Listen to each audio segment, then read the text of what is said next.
Hello everyone, আসসালামু আলাইকুম। আপনারা সবাই কেমন আছেন? আমরা তো আল্লাহর রহমতে অনেক ভালো আছি। চলেন আপনাদের একটা কার্ড দেখাই। এটা হচ্ছে একটা বিয়ের কার্ড। ভিডিওটা একটু মেসি হয়েছে, বাট ইগনোর করবেন। কার্ডটা দেখেন, দারুণ না? হ্যাঁ, এটা হচ্ছে আমাদের মামাতো বোনের বিয়ের কার্ড। অনেক সুন্দর হয়েছে, দারুণ করে বানাইছে। কালার কমিউনিকেশনটাও কিন্তু সুন্দর, তাই না? চলেন এবার ভিতরটা খুলে দেখাই কি লেখা আছে। কার্ডে তো অনেক কিছুই লেখা আছে, বাট আমি আমার মতন বলি। দুজনেই হচ্ছে ডক্টর, দুজনকে খুব ভালো বুঝবে, দোয়া করি। ডক্টর হচ্ছে জেরিন রহমান অন্তি, আর ছেলে হচ্ছে সাকিব আল হাসান।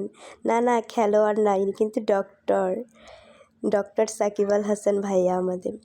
এত সুন্দর একটা কার্ডের মাধ্যমে সবাইকে শুভেচ্ছা বার্তা দেওয়া হয়েছে যে এত তারিখে 21শে ফেব্রুয়ারি হচ্ছে বিয়ের ডেট, বাট অনেকগুলো প্রোগ্রাম একসাথে, সবার আমন্ত্রণ থাকলো দেখার